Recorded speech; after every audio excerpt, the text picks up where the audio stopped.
III, Dr. Vilas Shinde Sir, HOD and organizing convener and host of this workshop, heads of department, invited guests, all III National Council members, faculty, delegates and students. Today we are entering into the fifth and last day of this online workshop. It is indeed pleasure to say it is a nice event initiated and launched by our beloved HOD, Dr. Vilas Shinde Sir, and successfully managed the session of last 4 days. Today, I feel privileged to extend my warm welcome to all present here on Zoom online for the webinar of last day for the session 10 of this one-week workshop on the topic Artificial Intelligence Driven Industrial Engineering Practices, Concept and Construct Industry 4.0 by Dr. G.T. Thampi Sir. We will start this session with worshipping the Devi Saraswati, the goddess of knowledge and prosperity in usual manner. I am now requesting Chairperson of III DMC chapter, Ms. Shivani, to perform audio of Saraswati Vandana.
Thank you. Now I would heartily like to welcome our Honorable Management Committee, also Professor Dr. R.P. Mohanty, Honorable President, III.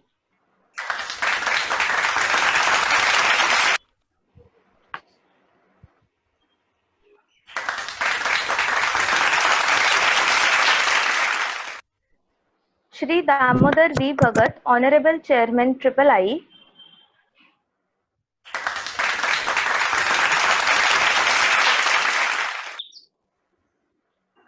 Shri Shrijit Bhattacharya, Honorable Treasurer, NYSS. Principal Dr. G.T. Thampi, our today's eminent speaker. Our Principal, Dr. S.D. Savarkar Sir, Honorable Principal, Datta Mege College of Engineering.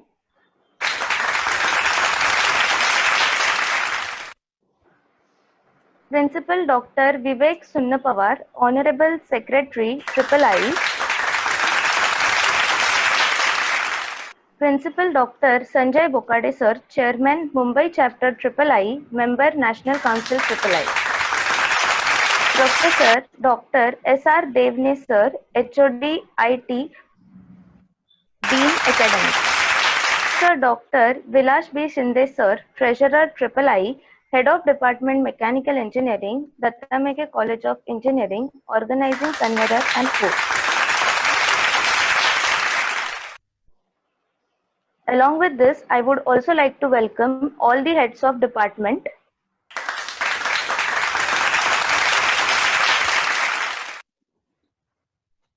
Thank you so much. There is a request from National Council member Shri Abhay Jemse sir, who was yesterday's eminent speaker, to speak for 2 minutes. Yes, good morning, sir. Good morning, Dr. Vilas Shinde, delegates, all students, on the last day of our workshop. Thank you for accepting my special request.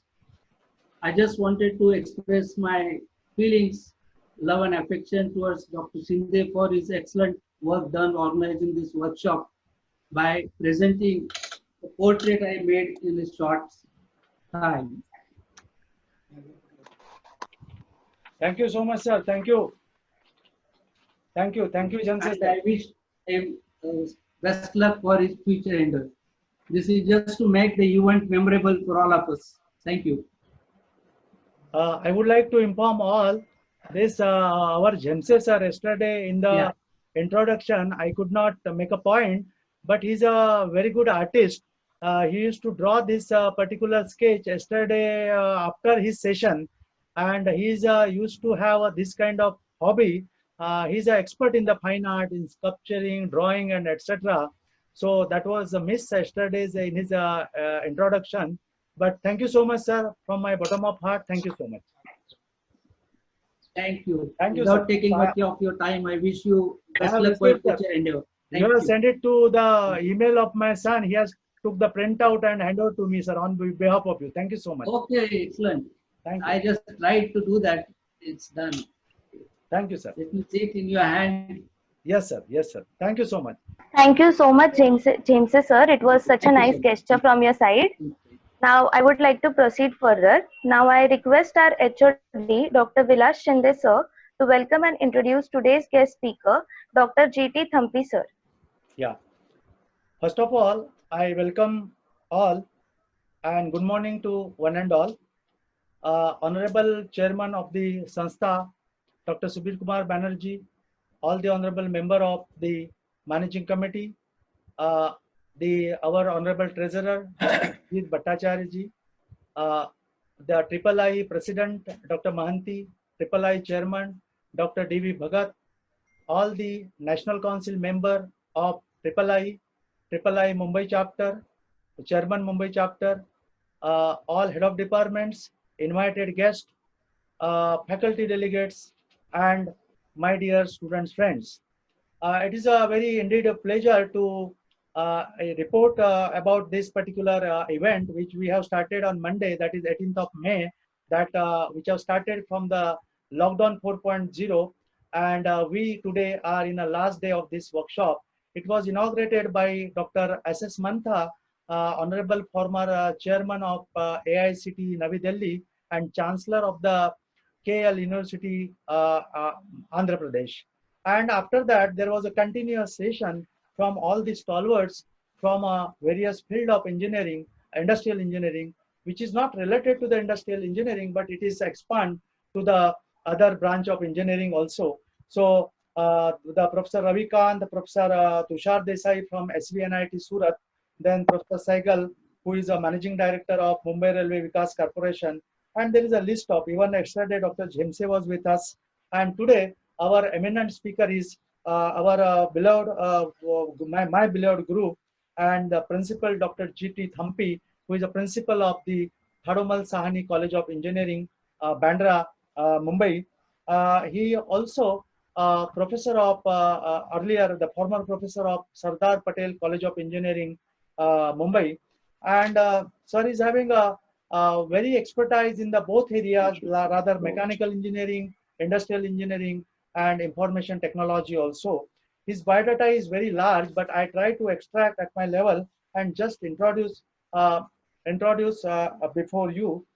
Sir, Dr. Thampi has completed his PhD from VJTI, Mumbai, in Mumbai University in 2004, because I did post-graduation in 2004 under the same guide, that is Dr. Mantha. And after that, sir has expertise himself in the various areas: mechanical engineering, information technology, artificial intelligence, and the machine intelligence also. He is having more than 100 research papers in the various domain. He's having a kind of the around, so 19 students have already awarded the PhD under his able guidance, and around 10 students are in progress under his guidance at this point of time.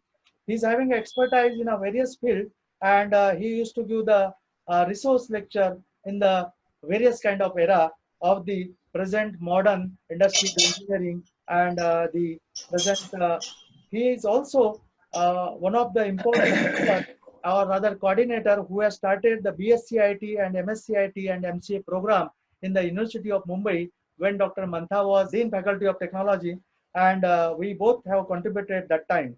So with this introduction, I would like to request before that, Bhagat sir is there. Bhagat sir? Bhagat sir? Sir, good morning. Sir, Yes, sir. please say a few words on this occasion. You are a chairman of Triple I, sir. Sir, it's a.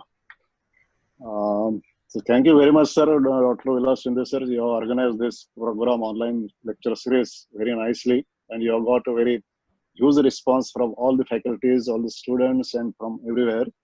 So I congratulate you and thank you for the same, sir. Thank you so much, sir. Thank you so much. Always. Thank you so much. There is a best wishes from our management also. Our Honorable Treasurer, Sir Srijit Bhattacharya. Sir, you would like to say a few things, sir? I'd like to thank you for organizing this. It is the job Thank well you so much, sir. Thank you so much. I'd like to welcome all the eminent guests for today's session as well. Thank you, sir. Thank you. Namaste, sir. Thank you. So there is a blessings from our management and trustees also. So I will hand over the mic now to our today's eminent guest speaker, Dr. GT Thampi. And I request, sir, you can start the session. Good morning to one and all. Good morning. I can see veterans in the attendee list.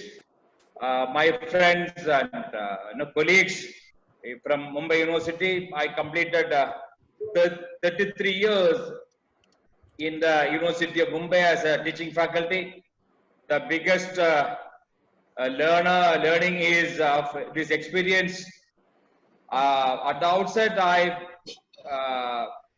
express my sincere gratitude to Professor Vilas Shinde for inviting me for this program and webinar. I am overwhelmed by the energy and enthusiasm and vision of Dr. Vilas Shinde in organizing this, initiating this in a psychologically depressed scenario. My heartfelt congratulations and wishes for Dr. Vilas Shinde. Sir, just a moment. One of my friend is there online. That is Professor Lavendra Bothra, who is the chairman of the Allamuri Ratnamala Institute of Technology, Shahapur. I saw him at the very first moment, but in my flow of talking, I forgotten to welcome him. I welcome you, Dr. Bothra, for this particular online workshop. So please, sir, take over. I also acknowledge the presence of Dr. Bothra. Again, very entrepreneurial, resourceful personality among us as in teaching faculty. Best luck to him also. And I undertake this topic essentially not because I am having huge expertise, but then I am very keen on creating a changing the perspective of mechanical engineers and industrial engineers. They cannot live in isolation. They should also understand what are the other enabling technologies which can be used as a force multiplier and resource multiplier. I say Industrial engineers, mechanical engineers are expected to understand and perceive and develop proficiency in using, identifying and using information technology. I say for mechanical engineers, this amounting to enabling technology. So all the manufacturing engineers, professionals and engineering graduates, industrial engineering graduates are expected to develop basic understanding as a user, not as a person who is going to contribute to the cost of computer engineering or information technology or data science. But they should not be away from the massive possibilities getting unleashed by these technologies, which are nascent, doesn't have much of history, evolved over a period of last 30, 35 years. But no way you can shun away from this. Academics, I have seen academicians trying to remain in quarantine, psychological quarantine, not to accept other field. But then for engineering graduates, those who are graduating now, those who haven't yet stopped learning, is requested to develop basic footprints of this technology. So these are the motivation driving factors to make me undertake this particular session. I'll open my presentation where I ask now why we start with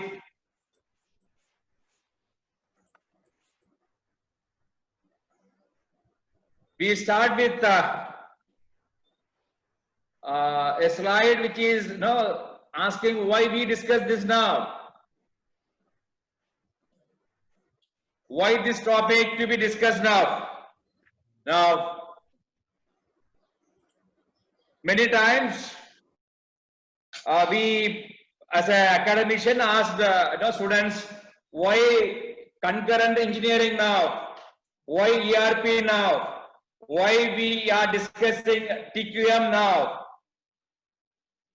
The reason is the ecosystem. Ecosystem is ripened. Ecosystem ripened, evolved to facilitate say TQM. Ecosystem, the technology ecosystem ripened to enable business process re-engineering. Ecosystem networking technology matured to enable ERP. ERP evolved from MRP. There's a history of evolution. So at the end, the deciding factor is pervasive, ubiquitous networking technology, computing technology. Therefore, on the same line, now we ask why we discuss Industry 4.0 or relating artificial intelligence with artificial intelligence with Industry 4.0. Now we are in a scenario where massive opportunities are evolving for India as a nation state, as a manufacturing destination, because of socio-political, global political scenario.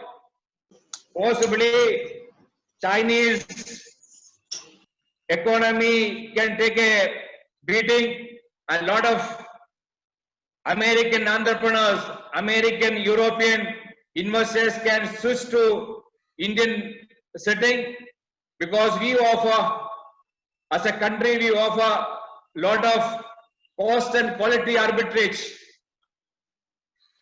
Cost arbitrage means what? America, US, you have to pay say $100 for a specific activity. Here we can get it done for $10. So that kind of leverage. Similarly, we are creating Indian, knowingly, unknowingly, we create a lot of capacity, engineering colleges all over India that result in creating a lot of graduates with a lot of work culture, good work culture, a lot of understanding. Possibly no other country in the world creates so many engineering graduates. Now people will say students are not getting job because they are not of quality. These are all deliberate propaganda. The real actual fact is we don't have some reason we don't have new investment in major sectors. Therefore, there is no new job, not because of the lack of quality of the student, but then this investment etc. is again cyclical. Now, for hundreds of factors getting into all these decisions, there is a natural cycle, natural investment cycle. A lot of natural causes like this pandemic, COVID-19, corona, pandemic, cyclone, earthquake, tsunami, these are all natural causes. In front of these natural causes, we are realizing that we are nothing. Even with all the technological wherewithal, we are too small in front of when you engage natural causes comprising of this climate change, tsunami, pandemics. We are too small. We are aspiring to go to Mars. That is possible, but then the final say of natural causes cannot be overruled. So the investment is also cyclical in nature. So this is again part of natural causes. We are too small to modify. The government is too small. All over the world, American establishment is too small to decide and modify this investment cycle. So wait for this. Anyway, we are prepared. We are here with all the preparation. We are with a lot of engineering graduates who is willing to work for 3 lakhs, 3.5 lakhs, 4 lakhs per annum. That is unheard in other part of the world. So there is massive opportunity evolving for India as a manufacturing destination, both mechanical and electronics. A lot of investors from all over the world is expected to switch to come to India, shunning away Chinese setting. These are all natural causes. This might be accelerating the pandemic and the political, international political development might be accelerating. Even otherwise, India is expected to evolve as a manufacturing destination, mainly because we are the only one country which offer this level of this degree of cost and quality arbitrage. We have seen this with Japan. The moment a country becomes affluent, the population, the youngsters shunning away, will be going away from learning mathematics, science, etc. So the number of engineering graduates, science graduates come down the moment the country become affluent. That happened with US, that happened with China, that happened with Japan, that happened with South Korea.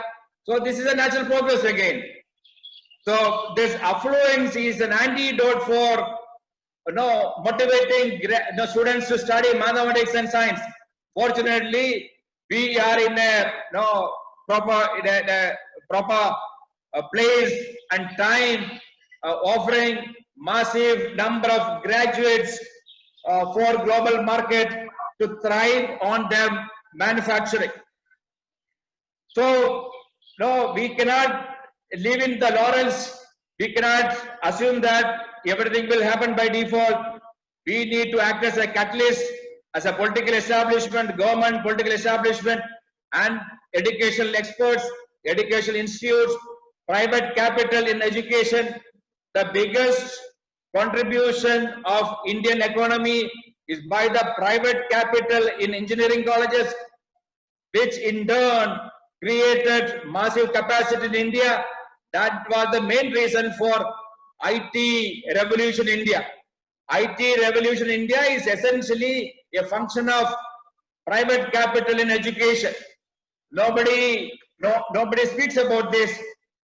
So Narayan Murthy and other people is offering cost arbitrage to global marketplace, essentially because the private institutes, private engineering colleges created so many capacity. A lot of automotive engineers, engineering graduates are there in all over India, especially southern state and Maharashtra, which attracts a lot of auto component producers and automotive players, including Benz and that kind of people. So the setting is right.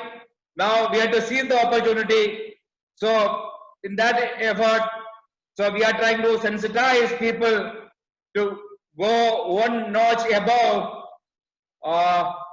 the current scenario. So we are trying to be the best in the world of human capital.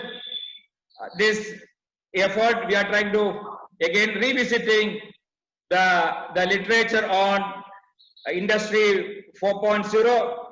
Industry 4.0 is Industrial Revolution 4, fourth Industrial Revolution. Possibly the first Industrial Revolution was provoked by steam engine. Second was invention of electricity. Third was driven by semiconductor controls and robotics. And fourth is essentially driven by artificial intelligence. Now, even without India kind of scenario, we are blessed with a lot of population. We may not be driving a lot of cost arbitrage or profit out of this new setting, new scenario, AI-driven scenario. But then it's a way of life. Whether AI or computer-driven procedure is necessary or not, we cannot go back. It's a way of life. Huge momentum. You cannot live in isolation. So the saying is, if you cannot defeat, join them. No other option but join the momentum of embracing technology and technology-driven procedures, which drives the whole economy. Now, if you need to thrive in the global marketplace, you need to develop some attributes as a marketplace, as a technology market. India as a technology marketplace, India as a provider of supply chain or human capital needs to have something in control. So about artificial intelligence, why this discussion? AI is expected to be large driver of enterprise competitiveness in the not so distant future. Even it's already AI is driving a lot of competitiveness. The Goldman Sachs, we have to go by the best of note in the global setting. The best of brain gets attracted to investment banking all over the world. The best of brain, independent of their basic training, whether it is engineering or economics or commerce, the best of brain gets attracted to the investment banking, the stock market. The best of brain are there in New York, they're in London, they're in Singapore, they're in Mumbai. Therefore, our Bothra is also of that kind. The best of brain is also into money matter, into economics. So we are expected to align with Goldman Sachs and Gartner. These, we even as a educator needs to keep tab of these people, their observation, their reports. So I exhort the graduating students, industrial engineering students, mechanical engineering students, and teachers to keep track of McKinsey reports, Goldman Sachs report, or Gartner report in a perpetual mode. It reflects a lot of intelligence. It reflects a lot of hard work, meticulous hard work. Therefore, I take majority of the cue from this kind of reports. So they say AI is going to drive competitiveness in the industrial setting.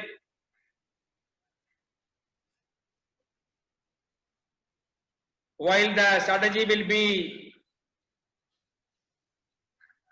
by company size, industry, management teams, etc.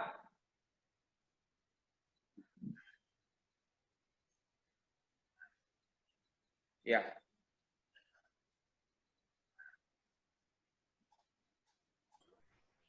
You can check this. It says what? Benefiting from the resulting product innovation, labor efficiencies, and capital leverage risk being left behind. So there's a lot of risk involved in risk capital.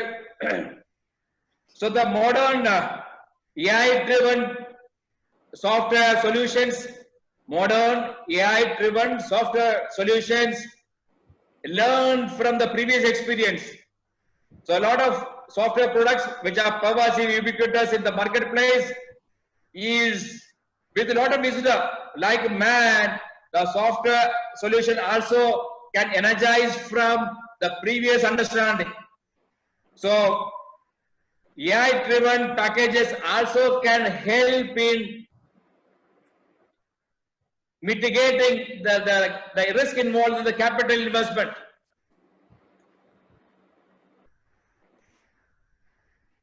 Now, the Gartner, the IT industry, IT research firm Gartner anticipates this impact as well and projects it to take root sooner than later. It is already there.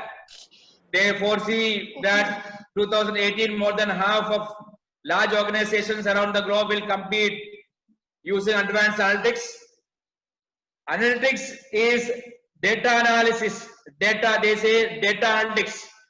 Now, because of advancement in hardware, pervasive, ubiquitous hardware availability, powerful personal hardware, PCs, personal computer. You need not have supercomputer, you need not have mainframe computer.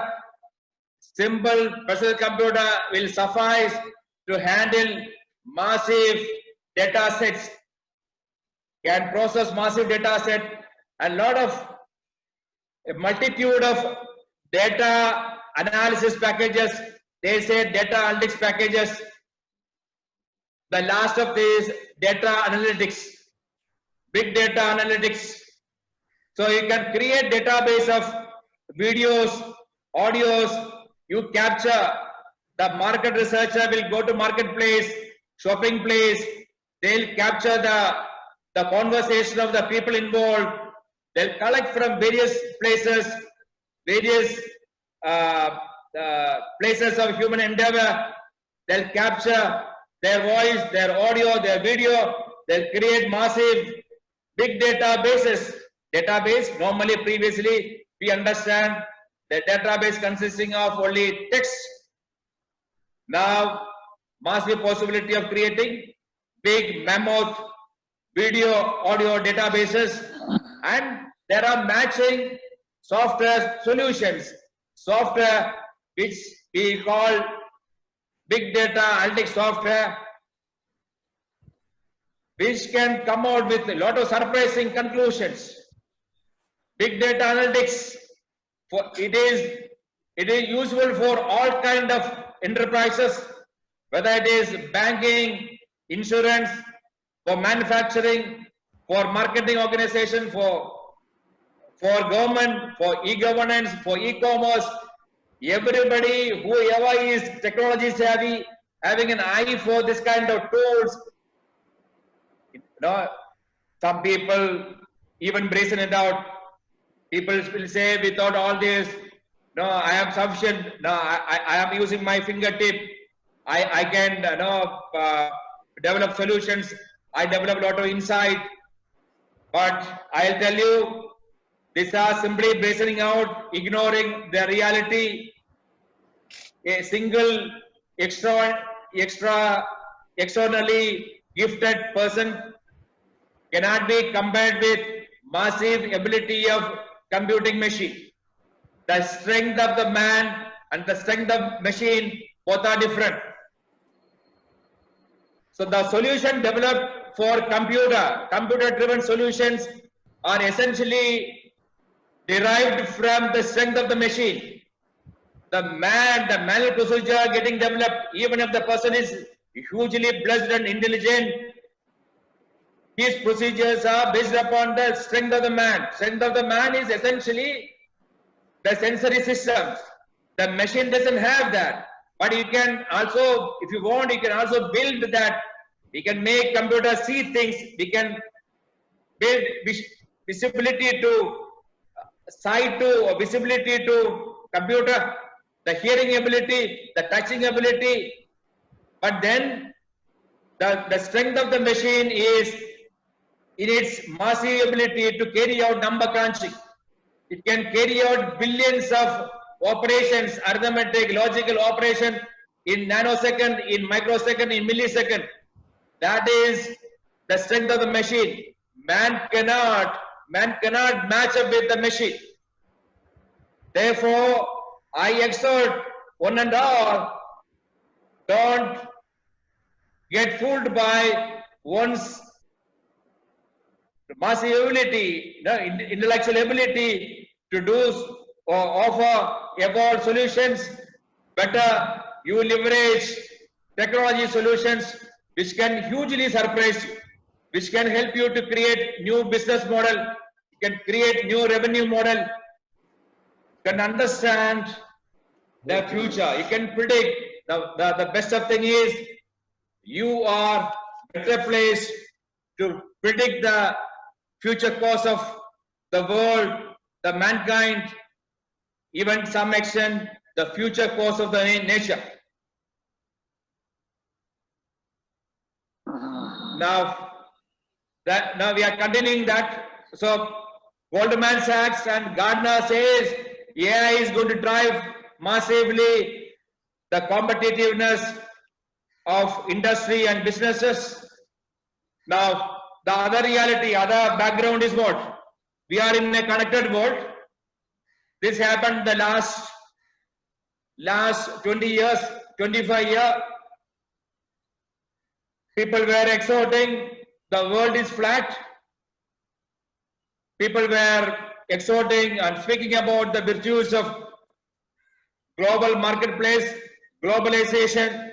Now, lot of things happen as a part of natural causes. Now we can last 10 years, last 5-6 years, we can see the trend of deglobalization. The countries and political establishments are looking inward. Mr. Trump says India first. Our Prime Minister says, Trump says America first. Our Prime Minister says India first. The nationalist governments, whether it is France or in Italy or in Argentina or in Brazil, those who are speaking about the nationalism, inward looking, their country first, speaking against the globalization, they are coming into power. So some reason, now we are also witnessing deglobalization. Now our Prime Minister also saying, reiterating that, along with his declaration of 20 lakhs aid for the economy, 20 lakhs aid for all the various affected groups. So that is also happening. So self-sufficiency, he exhorts for self-sufficiency in everything, especially in healthcare and defense. So this is happening not only in India, it's everywhere. It's all again we are becoming blessed or victim of natural causes. We are part of the greater design of the nature to be inward looking. Let it be. Let it be inward looking. So again, whether the IT companies are essentially leveraging global marketplace, they created massive wealth, filthy wealth. They are with a lot of cash, both all kind of people, the Infosys, the TCS, all kind of Indian IT players with massively blessed with huge cash in hand. Only unfortunate thing is, while saying this, I say they are not trying to create at least one world-class product to be as a proud Indian entity. They are shunning away. They say they are shying away of risk.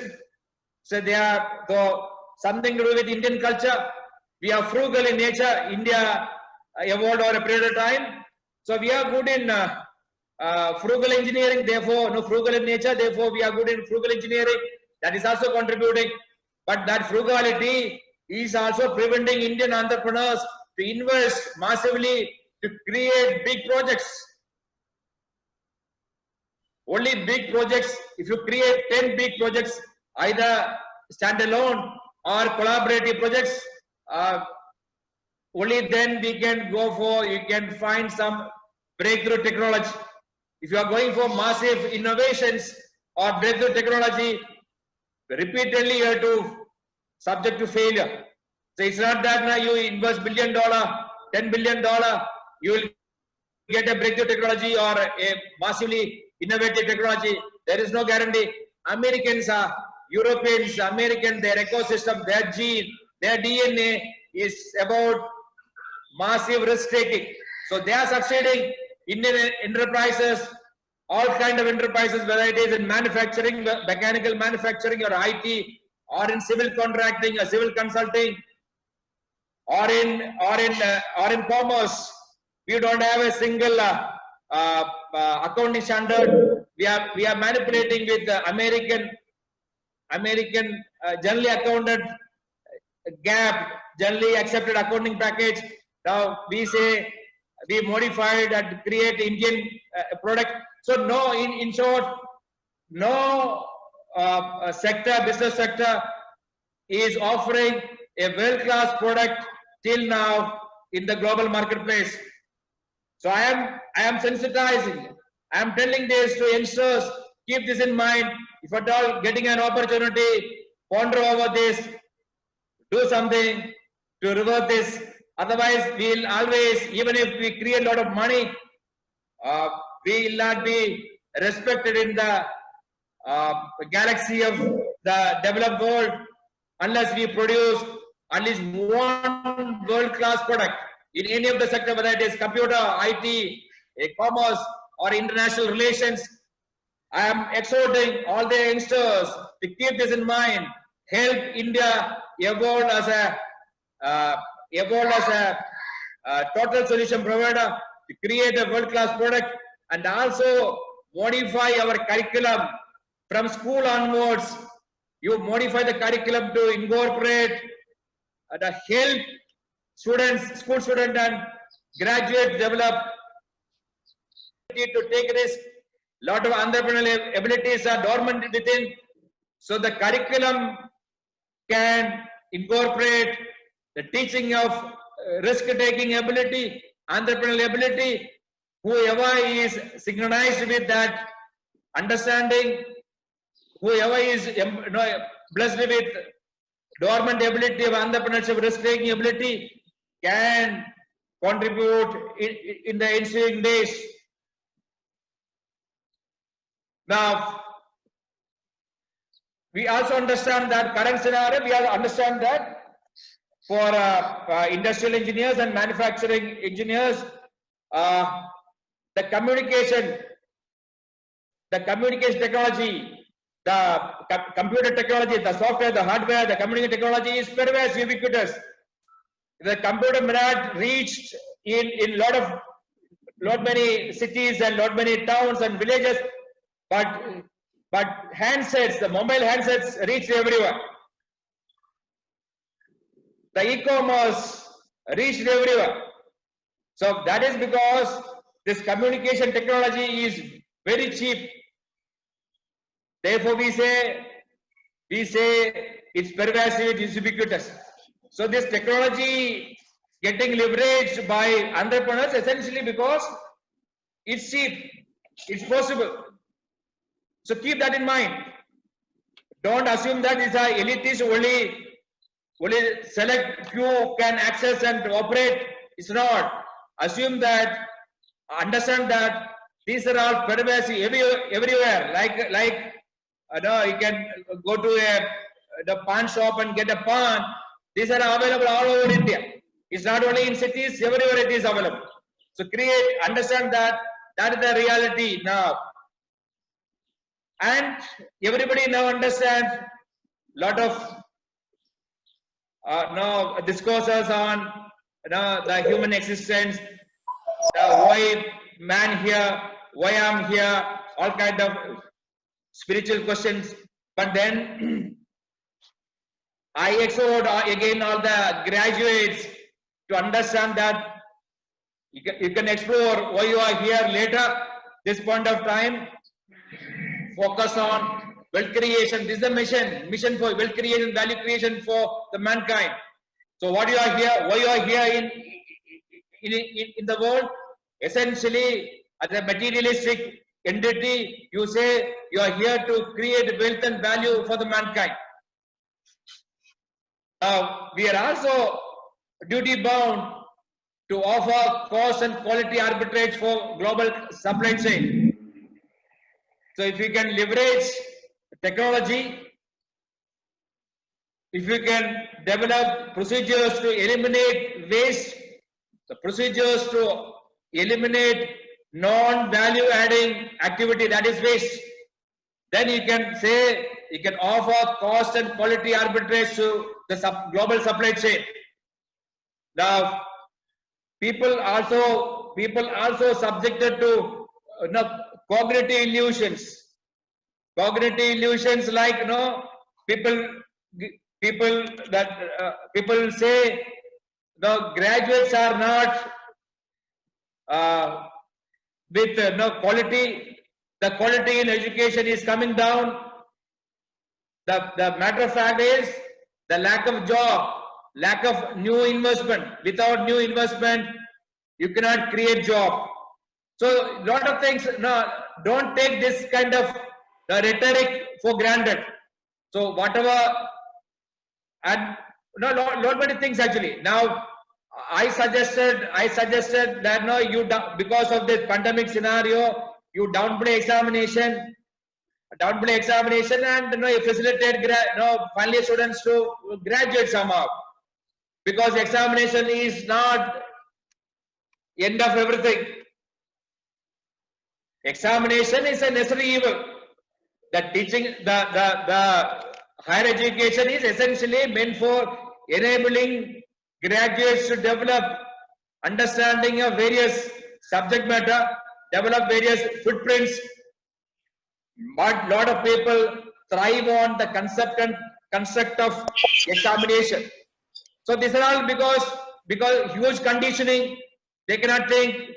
When I suggested, some people express doubt whether industry will accept this or not. Industry doesn't bother. Industry is bothering about productive human being, productive graduates with fair degree of intellectual and emotional integrity. Not heavily relying on the marks and the degree certificate and the marks, the credits awarded. So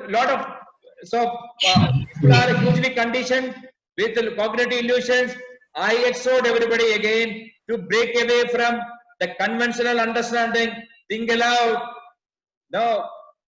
read with cause and effect, not go by the the biggest people, the people in the highest level also subjected to this kind of cognitive illusion. So don't take anything, anybody for granted. Try to have a critical analysis and take your own decision. So understand that we are all subjected to many times, subjected to cognitive illusions. We get carried away by rhetoric and massive conditioning by the past discourses in the public domain. Now, also understand that the last 20 years, lot of things are happening in an accelerated way. Lot of things are happening in an accelerated way.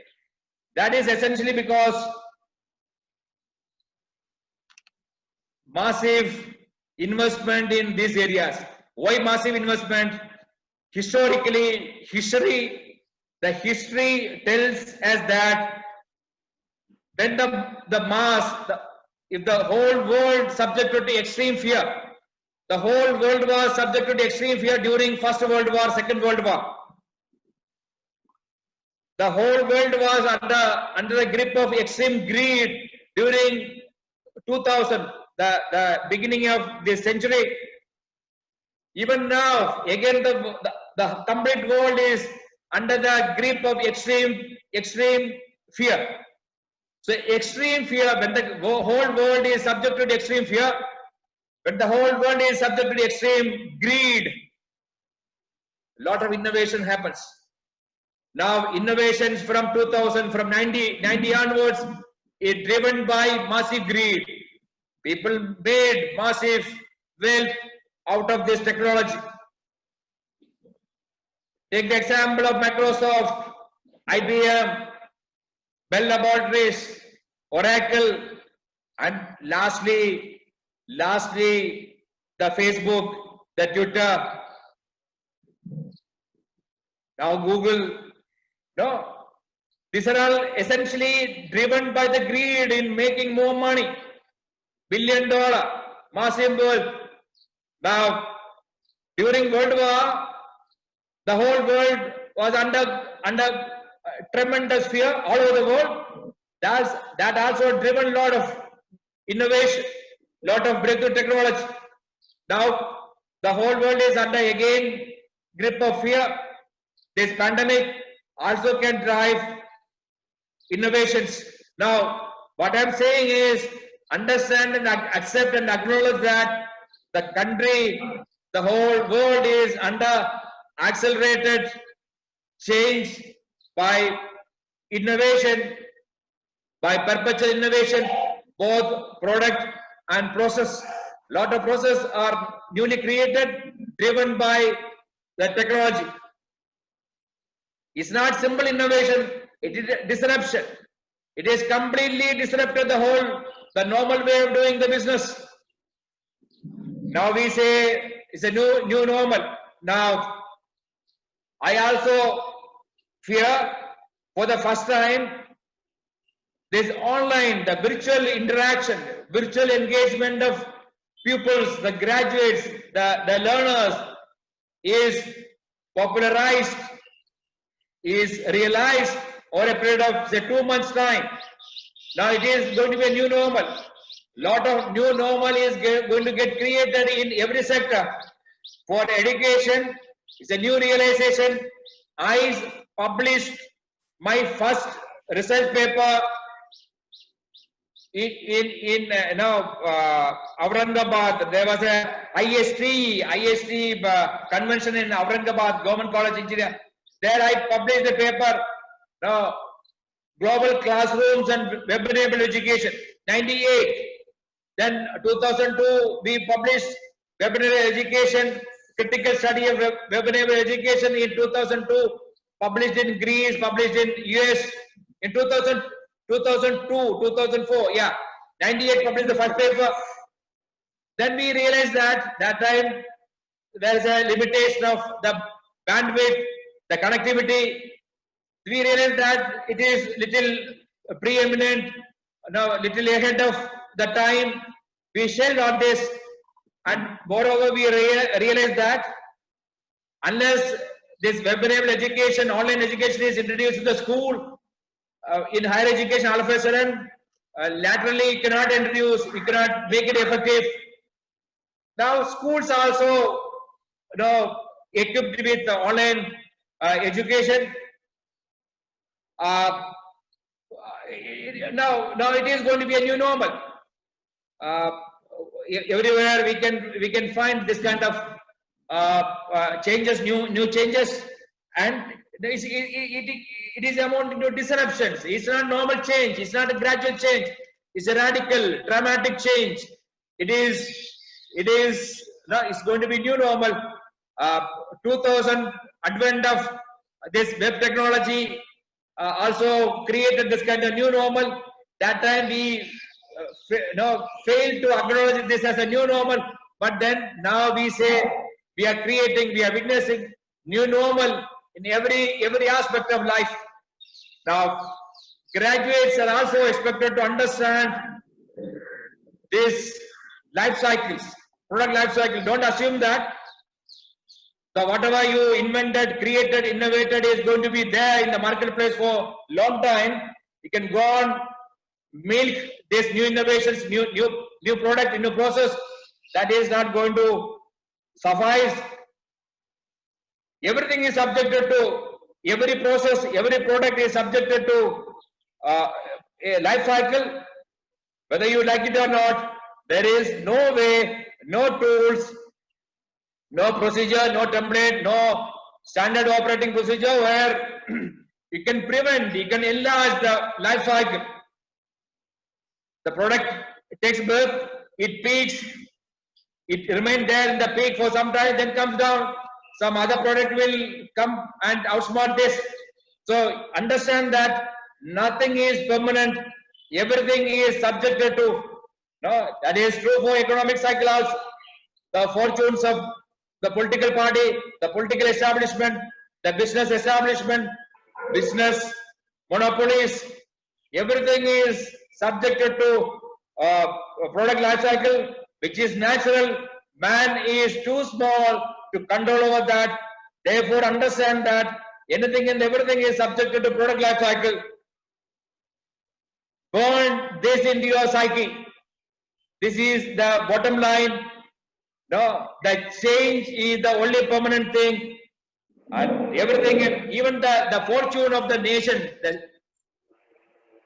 the countries and nation is also subjected to product life cycle. We were India as a country, as a nation state, were one of the most affluent in 17th century, 1600 onwards. One of the most, the best of GDP in that time, because we failed to participate in the industrial revolution. We were exploited by the colonial forces because of multiple reasons. We are also subjected to this kind of fortune, fluctuation of fortune. Now they say India is also expected to grow and create fortune for next under 50 years. So bottom line is understand the necessity of product and process life cycle and try to circumvent and minimize the losses, maximize the profit by serious understanding of the product life cycle. Now, our current political establishment hugely leveraged the concept and construct of the economy of scale, economy of volume. C.K. Prahalad, in his book Bottom of the Pyramid, he is no more. Bottom of the pyramid introduced or accentuated this understanding. The uncanny, the shrewd business person by default, Indian business or the global business people leveraged this previously also, but then the first time C.K. Prahalad through his book Bottom of the Pyramid accentuated the possibility of economy of volume, economy of scale. The political establishment, the current central establishment also leverage this and offer a lot of solutions, whether it is distribution of gas cylinder or the eco-friendly light bulbs or a lot of things. They hugely leverage this concept of economy of scale. The Geo, the telecom operator, also a massive success, massively, blissful to create economy of volume. It's a possibly long-term strategy was involved, massively succeeded. Now we are witnessing now a lot of investment from all over the world to be part of this big massive entity called Geo. Essentially leverage economy of scale. Now there is a new understanding, economy of velocity. Now you can speak of this economy of velocity driven by the computer, the communication technology, the massively available, pervasive, ubiquitous bandwidth. Now we are witnessing advent of 5G technology. 5G technology is going to revolutionize, like higher internet, introduce massive players in e-commerce space. Similarly, 5G is going to massively revolutionize the user experiences, the customer experiences, the engagements. So whoever is savvy, the technology savvy, whoever is building capability and competency in understanding this economy of velocity is going to hugely blessed. So understand the keyword economy of velocity. Velocity can be part of your business process if you integrate 5G kind of technology, and also also in the cusp of the mankind is in the cusp of creating quantum computing ability. The Google, the Microsoft, both are competing with coming out with massive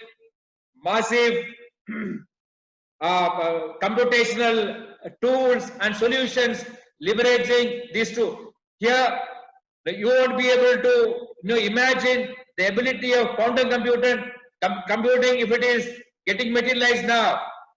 It is going to be magic. It is going to be magic with quantum computing. And also you can see there is going to be magic getting unfolded, unleashed through 5G technology, combination of synergy of 5G and quantum computing, and also convergence of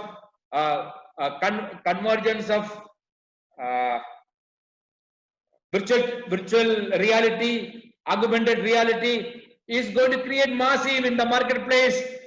And this e-commerce, e-governance experience, the security, the identification person is going to be hugely dramatized. So wait for that.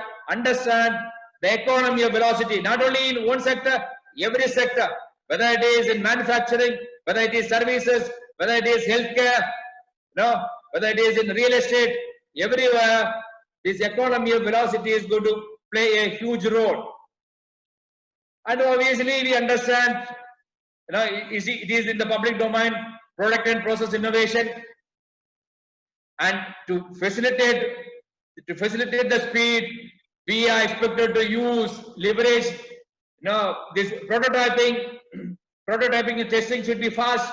So we were familiar with the rapid prototyping, then digital prototyping. With the light, we can create models. Now this 3D printing is pervasive, ubiquitous everywhere. So that is contributing to the cause of economy of velocity and product and process innovation. And now understand that information computing technology for manufacturing engineers, graduates, or industrial engineering graduates, understand that you cannot shy away from this reality. Develop basic footprints of information computing technology, treat that as force multiplier and resource multiplier. That is going to be way of life. The ICT driven procedures of way of life. What I am suggesting is you cannot live in isolation. You get immersed You try to have an immersive experience, and you are not expected to develop proficiency in. You did not contribute to the technology per se. You develop proficiency in using this technology to develop, to create value. And because of this Indian setting, we are expected to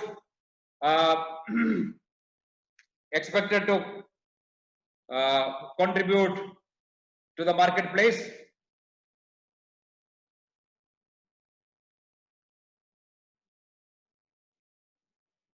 So lot of early 90s we witnessed a lot of quality movements, starting from TQM, Kaizen, just in time, robust design, and quality function deployment. A lot of, I don't remember now, Kaizen, and at the end Six Sigma. All this was essentially to re-energize, originally invented, designed to re-energize Fortune 500 company. Now majority of Fortune 500 companies are Chinese companies, very few from India. America lost out to USA, lost out to China. It's all, again, we can attribute this to a lot of tangible thing, but then we also understand that a lot of things are natural, subject to natural forces, independent of man's understanding and now mindful activity. Whatever is expected to happen, it will happen. Now, but the people created procedures wherein they wanted to re-energize these big mammoth companies. Now, this AI-driven industrial engineering, AI-driven manufacturing, AI-driven factories are essentially a new quality movement. After Six Sigma, AI is going to be the next quality movement in industries all over. Nobody call this as a quality movement. I am taking my neck out and say AI is going to be the next quality movement in industries, essentially to re-energize. Essentially, whoever is proactive is going to leverage a lot of competency, lot of competitiveness in the global marketplace.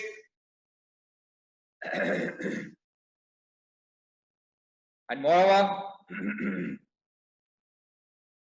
new quality movement integrates AI in business, and we are man and human being is also embedded with the DNA, is embedded with a longing for searching for unknowns. Even Elon Musk is undertaking a journey, a voyage to Mars. Whether you are eating or not, your poverty is there or not, people are aspiring. One section of the people is always in the history of mankind. People took adventure, took endeavor to search the unknowns. So that is going to happen. So therefore, whether the factory should be driven by AI or technology, it is going to be a way of life. The man is of that kind. You cannot wish away. You don't debate whether it will take away the job. It is going to increase that. Whether it is going to increase the level of automation in industry, independent of that, embrace it. There is some anecdotal, story from Japan. After Second World War, completely ruined Japan, re-emerged, and they were the world leader in consumer electronics. They captured the whole world. They created filthy wealth. They developed a lot of wealth. They can, even now today, Japan can live for another 100 years without doing any business. Another 100 years without doing any business, they can survive. That kind of wealth they created out of the consumer electronics products, and also through cost-effective, Kaizen-driven, just-in-time driven automotive enterprises. Now, they were good. They were anticipating. They created a lot of wealth. They initiated a process where they wanted to improve the culture of. They wanted to improve the culture of robots all over the world. They invested massively, a lot of money, billions of dollars, billions of yens. They invested in robotic research, assuming that robotics is going to be the new normal all over the world. But that failed to happen. Therefore, they lost out to US. Otherwise, had they not invested so much money for robotic innovation, robotic research, they could have been #1. They might be long back. They might have outsmarted US in economical terms. They are now 5th or 6th in economic terms. But what I am suggesting is, whether you consciously do it or not, at the end, everything is again subjected to natural life cycle and natural process. So automation, so independent of whether it is going to take away the job or not, whether it is going to increase the degree of automation or not, you better join the trend. You go along with the current. Don't swim against the current. That is the wiser thing to do. Therefore, instead of critically analyzing the merits and demerits of integrating AI in Indian enterprises, embrace it. Be the first mover in the marketplace. You will be blessed.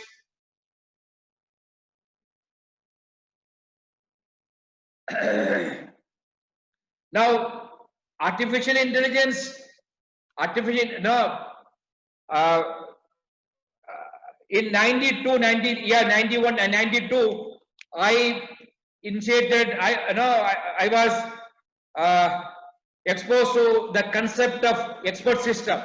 The literature of expert system was familiar to me. I were exposed to a programming language called Lisp and Prolog. They say that time it is rule based. That time the concept of expert system was that. Expert system is essentially conceptualizing a software which can replace an expert in the field. A software which can replace a manager with massive experience, a doctor with massive experience. In short, expert systems are software tools which can replace an expert in the field. This was in 92. I initiated the professor now in Vijayate, Dr. Abhay Bambole. I initiated Abhay Bambole of structural department to undertake every dissertation in expert system for bridge design. So what I am suggesting is, that time even the expert system was expected to be with a competency and capability of learning by experience. The software was expected to learn from its experience. That concept was there in 92. Professor Bambole incorporated that the attributes in his software. It's a modern software. It's not with all kind of massive capability, but he succeeded. I initiated and he succeeded in doing that. So this concept was there in even 92. Now we see thereafter we were familiar with genetic algorithm or evolutionary algorithm. The specific instance of evolutionary algorithm is genetic algorithm, is to find the global maxima, global minima. Other optimization techniques is normally gets erroneous by getting into local minima, local maxima. People invented a procedure where genetic algorithm kind of evolutionary algorithm kind of protocols procedure wherein researchers can find global maxima, global minima. Now thereafter soft computing, neural network, fuzzy logic, neuro-fuzzy. These are the background before the advent of re-emerging of artificial intelligence. Artificial intelligence is a superset of multiple tokens. It is superset of machine learning, deep learning, data analytics. So together, if you take, if you discuss AI alone, AI alone can be related with the natural language processing. But then, normal people, AI means you are building intelligence to software systems, software tools. So a lot of procedures to build intelligence to software tools. One of the obvious thing is build intelligence to software tools from data analytics. Now, hardware tools are available.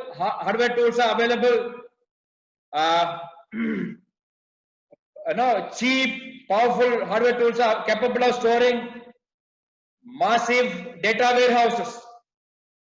There is a difference between database and data warehouses. Database will be homogeneous, uniform. People are capable of creating. There are templates and structures available where the technology users can create data marts and data warehouses. Data warehouses are essentially databases from different sources. They say legacy data. So different enterprises having different tables in simple terms. Different databases created out of different number of tables, different number of columns. So different place for process of manufacturing, process of marketing, process of e-commerce, different operator having different tables with the different columns. Therefore, we say we are collecting a third party is collecting databases from different e-commerce operator, but different e-commerce operator having different tables of different numbers, different number of columns. Therefore, there is no uniformity, but there is a tool available to create a data warehouse. Data warehouse can accommodate databases from different entities. Now, that database, that kind of data warehouses can be used for carrying out data mining. Data mining algorithms are developed. The main success of computer engineering is computer science.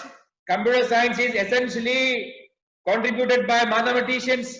So data mining algorithms are developed by mathematicians and scientists working in computer science and mathematics. They created a lot of algorithms. Now data warehouses can be subjected to data mining. Data mining can come out with a lot of patterns, lot of conclusions. For example, if you carry out data mining of last 50 years of rainfall, so you can predict what is going to happen in the next year, what is going to happen after 10 years, what is going to happen after 5 years, whether it is going to be drought, whether it is going to be cyclone, all kind of things. Similarly, human activity, human society as an entity is also subject to natural forces. So the hidden pattern of human behavior, the natural forces can be unraveled by data mining. Now, the tools are created, hardwares are created, again cheap, ubiquitous hardwares are created to create database of big data. Big data means you can create database of video clips, you can create database of audio clips, you can also create database emanating from stock exchange, database emanating from Twitter, database emanating from Facebook. So big databases are characterized by velocity and volume. There are some velocity, etc. But understand that Physically, you can create databases from Facebook, from Twitter, from stock exchange, from marketplace. You create videograph people, even their conversation.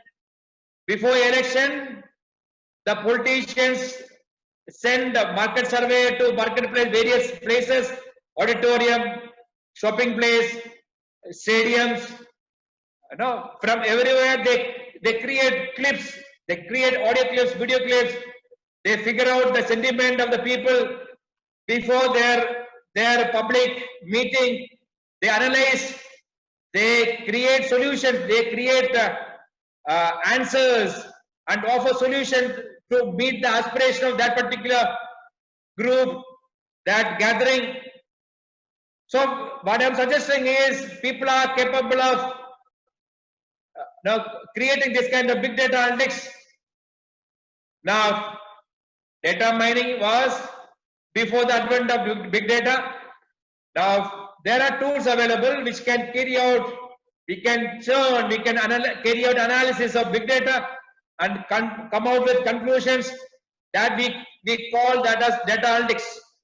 Now, to build intelligence to software tools in enterprises, we can leverage now big data analytics also in addition to data analytics. A lot of other algorithms driven by neural networks. Now you can subject to the neural network of supervised learning, unsupervised learning, that again can come out with conclusions. So you can train. You can essentially, what I'm suggesting is you can train a software tools to learn from the previous experience and current experience to come out with conclusions for the future. Now, machine learning, there are not three jargons associated with deep learning, associated with AI, deep learning, machine learning and AI, data analytics. Machine learning effort is essentially trying to match the best of the man. It is trying to imitate a human being. But the deep learning is essentially capable of also handle massive amount of data, like big data analytics software. Neural network with multiple layer can also handle massive amount of data. So deep learning network can also match the human being and also can transcend human understanding, can go beyond human understanding, can go beyond collective human understanding. Now that is going to create massive contribution in healthcare. That will downplay the role of medical practitioners. The deep learning solutions in healthcare is going to create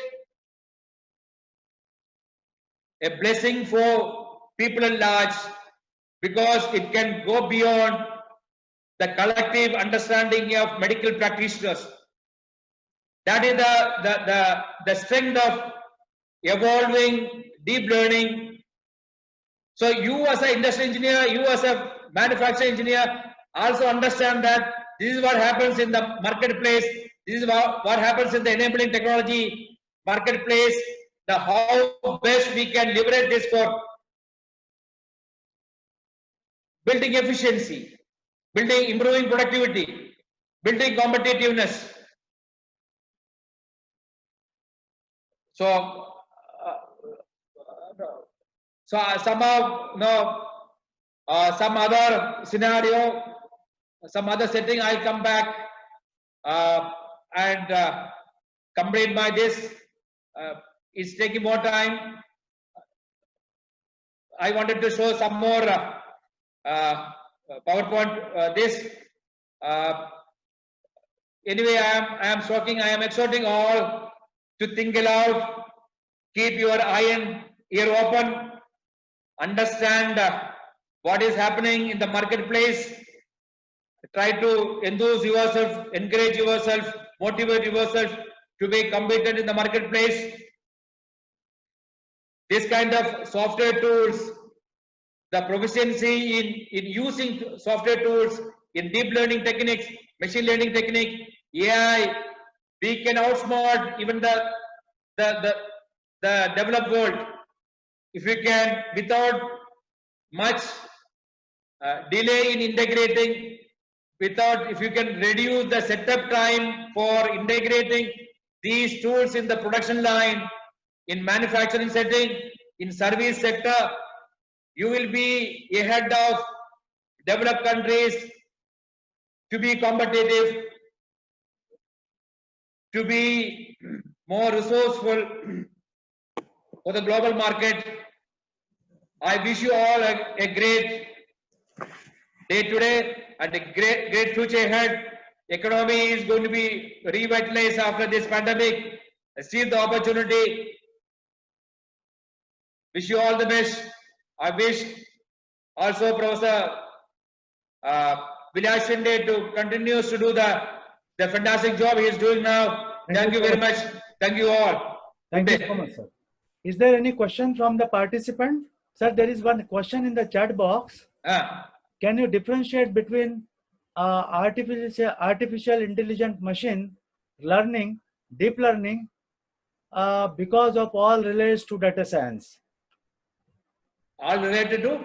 Data science. Yeah, data science is all about data science is all about starting from DBMS, database management, then RDBMS, then object based, etc. Essentially focusing on database, and thereafter data warehouse, data mining, data analytics. Now thereafter advent of big data analytics, the created database of big data. Then there are software tools which can process big data and carry out predictive analysis. Now that predictive analysis also can build intelligence to software for manufacturing for any kind of activity. That is data science. So indirectly that can build intelligence to software system. That way we can say it comes under wide definition of artificial intelligence. Now artificial intelligence per se is essentially classically natural language processing. So conversion of the product identified with natural AI is speech recognition. You speak, the software will be typing it, or the typewritten will be spoken out. The AI is classically related with natural language processing. It is trying to imitate man in terms of speech. But common man, we kind of people normally introduce AI, incorporating machine learning, deep learning. Now these are, I'll show if you want, I'll show. So normally machine learning, deep learning, AI are defined by algorithms. These are essentially defined by specific number of algorithms and specific set of algorithms. Sir, what are the effects of AI on emissions, waste, and on global warming? AI will, by and large, AI will drastically reduce actually. It is contributory. For green manufacturing, for green movement, emission control, it is by and large, it will avoid a lot of inefficiency. It build a lot of efficiency. Therefore, the moment the business become more efficient, industry become more efficient, manufacturing become efficient, obviously it is going to cut down the emissions. Yes, sir. Thank you, sir. Yeah. Thampi sir, very informative session it was. But one thing which you have said, it is very nicely spoken. Like whenever there is a difficult times, there is an innovation. So when the world is under extreme fear, lot of innovation happens. Lot of breakthrough technology came out. Similarly, when the world is under extreme greed, stock market, lot of boom, lot of noise. Yeah. That both human emotions create innovations and create breakthrough technology. Yeah, yes, sir. Secondly, the question, it was nicely said. Second, my question is like you have said that there won't be any hindrance in like online, you can say education in our terms, but there are various drawbacks of this online education as far as India is concerned. Firstly is the remote villages, they don't have that facility, and government is trying to create, but it will have some time for it. And then secondly, the internet, you can say speed and all, it's quite an hindrance. So don't you think that the education system or the efforts of government to make the population literate will be hindered in this case? Yeah. What is going to happen is, 5G is going to revolutionize. It is question of little time. Now, Dr. Bothra kind of people is going to enjoy this new setting. They will promote the political establishment. This kind of private capital is going to promote a lot of online learning. They'll try to minimize the role of teachers. And if it is a way of life, if it's again a national cause, nobody going to prevent it. This point of time, it is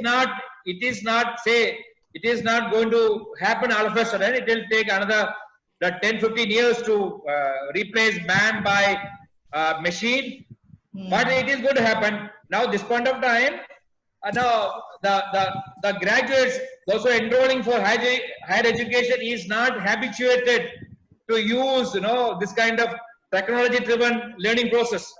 So that is happening now with CBSE, ICSE kind of schools, where from the primary onward they are using laptop and iPad, etc. In K-12 American setting, people are started using European setting. So eventually, this kind of brick and mortar institutes are going to perish, and this online teaching learning is going to replace all that.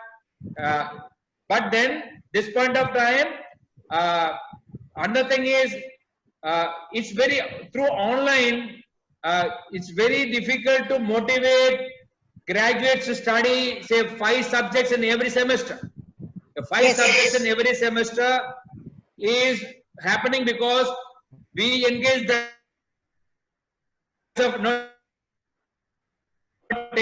attendance, classroom lecture. We are hugely succeeding in engaging students, and because of that, students are compelled to undergo a process wherein they develop basic footprints of 5 subjects, 4 subjects. That is not going to happen with online. If everything is online, no student in the world will study 5 subjects every 3 months and every 4 months and subjected to examination by another 2 months, and for 4 years. No student will be self-motivated to do that. So this is happening. So we are Indian or higher education is hugely succeeding in creating graduates with huge, wonderful work culture, because we are hugely succeeding in engaging for 4 years actually. So every semester, they are getting exposed to 5 different subjects, 4 different subjects. So that way we are doing a good job in enrolling people ready for the enterprises. We are hugely succeeding in creating a supply chain of human capital for industry at large. That is not going to happen with only online. There can be flipped classroom, that kind of augmented classroom, etc. But it will take time. And otherwise, you need to invest massively in genetic engineering. You create genetic, designer babies, modifying the genetic mapping, create self-motivated kids and students. That time it is going to happen. Otherwise, for foreseeable future, nobody can wish away the teacher, even though our Bothra will try hard to replace teachers. Sir, yeah. Sir, probably you might be aware, I have shared that my one article which was published in the Diwali Anka, that is in the last year.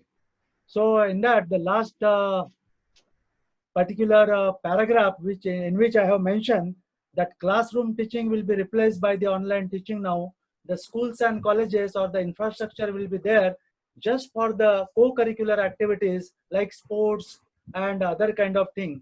So this is the time, or rather we can say that Corona has teaches all teachers to be conversant or acquainted with this online platforms teaching as far as the overall. Of course, there are some certain system which is to be decided and framed by the statutory authorities, because this is the time where in the future statutory authority will also create their way of functioning and design a particular kind of thing. So teacher removal will not be there, but at least there will be some kind of opportunity where half of the work from online and half of the work will be physical at the infrastructure or at the school and colleges. This is my opinion, sir. Yes, yes, yes. Yes, sir. Artificial intelligence need not be a classical definition for the normal usage, public domain. Artificial intelligence is a superset of machine learning and deep learning. The difference between deep learning and machine learning is trying to match the human being. Deep learning will go beyond, transcend human ability, because deep learning can handle the architecture of deep learning neural network is designed to handle massive amount of data like big data analytics, and big data science also can contribute to artificial intelligence. So both are different. Data science and artificial intelligence both are different. Now move the slide. Yeah. Each and every token is so these are the popular AI algorithms. Now next, so differentiate. This is a fair definition of AI.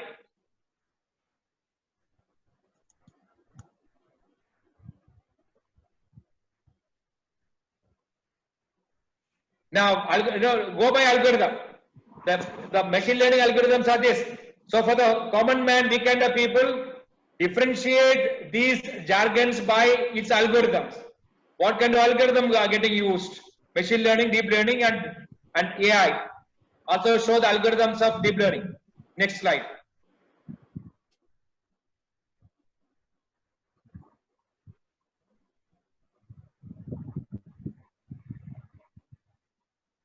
Deep learning algorithm. Next, sir. So yeah, it's over. Yeah. So you can give this to this document to the whoever is interested can be given these Yes, sir. documents. Yes. I send you 3 documents. All 3 can be given to these participants. I will share. Whoever is interested can give. Yeah. Yes, I will share all the documents with them. Yeah. Yeah. Definitely. Yeah. So, sir, our next guest is also there in the room. I would like to sum up. Yeah. The question. It is machine-driven clap or no, actual clap? It's such an actual clap which is to be Recorded. Actual clap recorded by machine. Yes, because you are talking on the artificial and the machine. That's good. You have given a very nice and valuable inputs as far as the overall topic is concerned, and you have spare time from your valuable schedule, and I would like to thanks for that particular thing.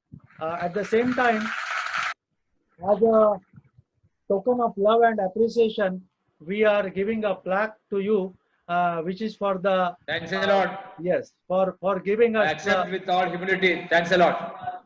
So this is for your valuable time and giving the input on this particular topic, artificial intelligence-driven industrial engineering practices. There is one question I could not raise that in between. Our one III officer, admin officer, has raised that question, Mr. Subodh. He says that the block technology will take over the artificial intelligence, or what is the kind of thing?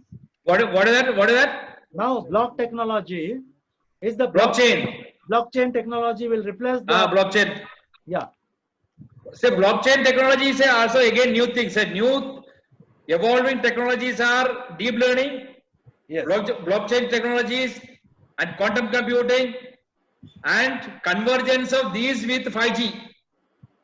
5G in combination with this, yes, is going to create lot of magical experience. Blockchain technologies are essentially trying to create uncorruptible, non-corruptible ledgers.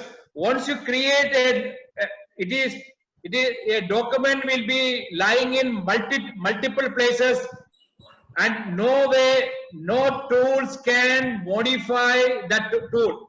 Yes. The ledger cannot be modified. That is the crux of blockchain technology.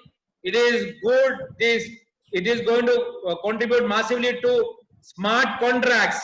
So that contract will not be modified thereafter. The document created in a specific time frame will not be modified thereafter with any of the technology, because this document is going to be lying in multiple hundreds of thousands of various servers. So the crux of blockchain technology is non-incorruptible ledger. That is the bottom line. Yeah. Now that is again evolving to make it more robust, infallible.